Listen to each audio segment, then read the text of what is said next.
Bonjour Raoul Ledebo. Bonjour. Alors, on est à un mois des élections. Vous avez passé 5 années sur les bancs de l'opposition, vous personnellement, à la Chambre. D'abord, un premier bilan de cette législature fédérale. Un bilan, il y a le bilan, je veux dire, du gouvernement, qui pour moi est catastrophique, à plus d'un égard, mais pour moi c'est surtout le côté social, évidemment, et climatique qui me touche beaucoup au niveau social. Moi je crois qu'il y a un chiffre qui est très clair pour moi. Ce gouvernement, il a commencé avec 300 000 mandats à longue durée, et aujourd'hui on a 400 000 mandats à longue durée.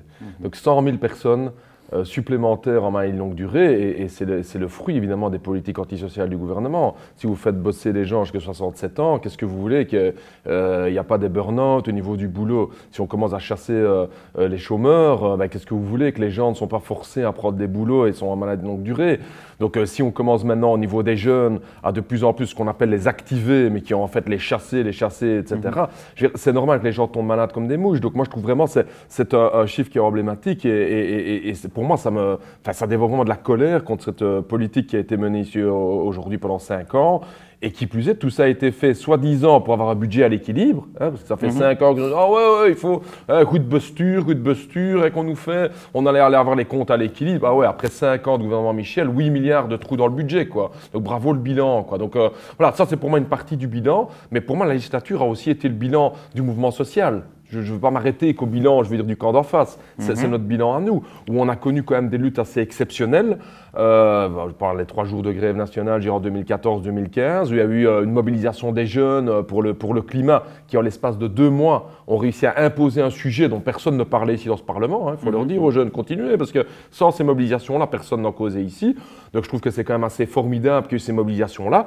Et je crois que la leçon à tirer, c'est que peut-être que pour la prochaine législature, on doit aller plus loin. On était peut-être à 2 doigts de gagner, à un moment donné, en janvier, février 2015. C'est le seul moment où j'ai vraiment senti Charles Michel en train de douter, quoi. Vraiment. Gagner, vous voulez dire quoi par là? Gagner, d'aller plus loin, je veux dire, dans le mouvement, de continuer.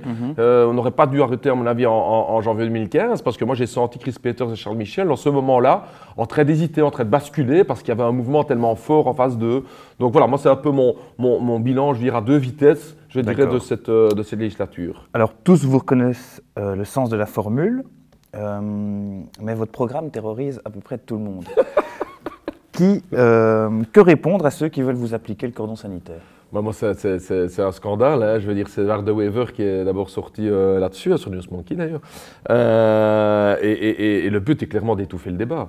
Je veux dire, c'est comme ça que le MR a emboîté le pas. C'est que quand le MR a-t-il sorti cette proposition de cordon sanitaire autour du PTB, c'est quand le PTB a démontré que les chiffres utilisés par le Premier ministre étaient faux. Le Premier ministre avait dit que l'immense majorité des emplois qu'il créait étaient des emplois temps plein. Nous avons été regarder les chiffres de l'ONSS, et vous vous rappelez, c'est là qu'il a dit populiste, là, quand il a tapé dans le micro. Donc, c'est toujours comme ça, un ministre libéral. Quand il est mis en défaut, il commence à péter un câble. Alors il espère étouffer le débat avec des populistes, des istes, etc. Mais ça ne marchera pas. Ça marchera pas. Et d'ailleurs, ça n'a pas marché. Je veux dire, je rappelle quand même qu'on est en majorité à Zelzat et à Hoboken, où on fait une majorité avec le SPA, avec Groen, qui sont les pendants néerlandophones, je vais dire, des Colo et du PS, et ça marche bien. Donc le but était clairement de nous court-circuiter, mais ça n'a pas marché. D'accord. Mais cette étiquette extrémiste qu'on colle parfois au Vlaams de Langue, vous la réfutez, vous? Tout à fait. Cette théorie de l'extrême gauche et l'extrême droite, ça nous vient vraiment en droite ligne, je veux dire, des États-Unis, le bien, le mal, et mettre tous les extrémistes sur pied d'égalité. Moi, je ne suis pas extrémiste. Mais vous reconnaissez que vous voulez renverser ouvertement le capitalisme? Ah ben ça c'est clair. Je veux dire, attends, mais ça c'est pas l'extrémisme, c'est le capitalisme qui est extrémiste. Je veux dire, c'est le capitalisme qui organise aujourd'hui que 1% de la population a plus de richesse que les 99 autres %. Ça pour moi c'est l'extrémisme. Je trouve ça scandaleux.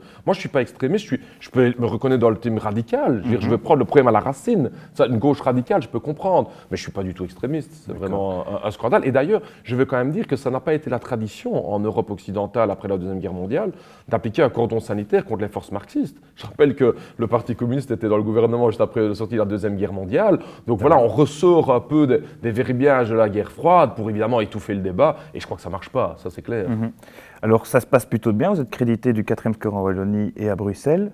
Quel objectif pour cette prochaine législature? Toujours jouer le rôle de troublion?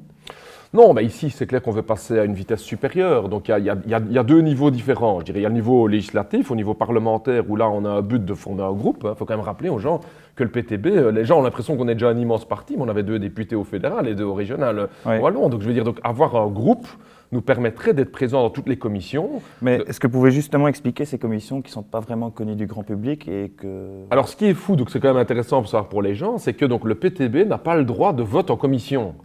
Et donc, on ne peut pas voter pour nos propres lois. Donc, quand on a proposé la taxe des millionnaires, on ne peut pas voter pour nos propres lois. Pourquoi? Parce que quand vous n'êtes pas, vous n'avez pas un groupe d'au moins 5 députés, vous n'êtes pas représenté dans les commissions, et donc vous ne pouvez pas voter aux propres lois. Vous n'êtes pas présent à la réunion des chefs de groupe. Enfin, c'est vraiment une démocratie à 2 vitesses. C'est vraiment incroyable. Donc, pour nous, former un groupe serait important, et surtout, d'avoir aussi un élu qui nous vienne de Flandre, et c'est pour ça qu'on met beaucoup d'énergie dans la campagne électorale de notre camarade avec une réussite président. mitigée. Ben, la Flandre n'est pas dans un même contexte, évidemment. Hein. Je veux dire, on a une droite qui est beaucoup plus à l'offensive, mais les sondages nous sont plutôt favorables maintenant, et chaque voix va compter. On était à 4,5% en province d'Anvers en 2014, et on a fait 5,8% en Wallonie en 2014. Donc, juste pour dire, la différence n'était pas très grande. C'est dans les sondages que la différence a continué à monter, parce qu'on était visible, on avait un certain accès aux médias. C'est moins le cas en Flandre, et on espère bien qu'avec l'élection de Peter Mertens dans le groupe parlementaire, on sera alors la première fois un vrai groupe national, on pourrait vraiment avancer. D'accord, mais pour faire changer les choses, il faut aussi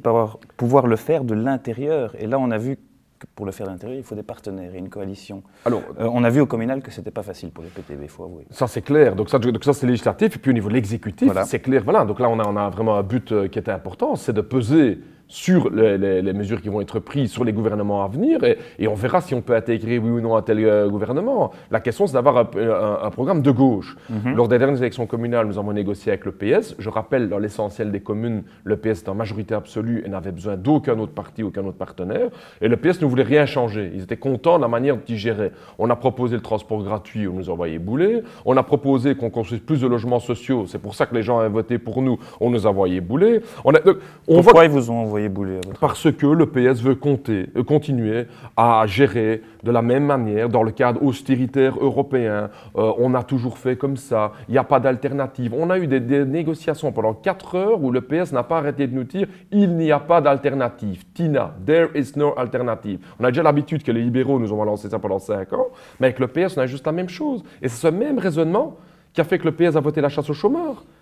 Ils ont dit on n'a pas eu d'alternative. Va l'expliquer maintenant aux dizaines de milliers de jeunes qui sont foutus dehors du chômage. On n'avait pas d'alternative. On peut quand même reconnaître que le taux de chômage est au plus bas depuis assez longtemps, notamment chez les jeunes. Vous pouvez reconnaître ça quand même. Bien sûr, on les fout dehors du chômage, on les fout au CPS, c'est pas difficile. Hein. Je veux dire, ça devait faire baisser le chômage en excluant les jeunes du chômage. Ça c'est la solution de facilité. Hein. Mais la question de l'emploi chez les jeunes reste tout aussi problématique. Hein. Donc moi, je trouve qu'on n'a rien résolu pour la jeunesse, que du contraire, ce gouvernement-ci n'a pas arrêté de flexibiliser le travail de la jeunesse. J'ai rencontré encore une délégation de travailleurs de Deliveroo pendant la législature. Ces jeunes m'expliquent qu'ils ont des contrats d'indépendants. Comme on rigole ou quoi? Je veux dire, même le SPF, Affaires sociales, doit reconnaître que ce sont évidemment des faux indépendants. Ils reçoivent des ordres d'un même patron, ils sont flexibles à merci, ils n'ont aucune autonomie. Non, on les fait travailler pour 2 copecs. Je trouve ça vraiment un scandale. Et ce gouvernement est en train de généraliser les Deliveroo, les Uber, les Tutti Quanti, etc.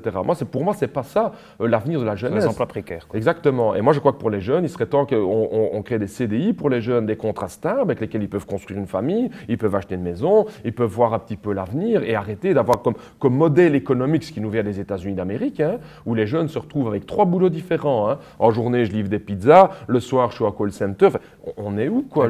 Et ça, c'est pas notre vision de société. Mais la vision le PTB veut éradiquer la pauvreté, noble combat.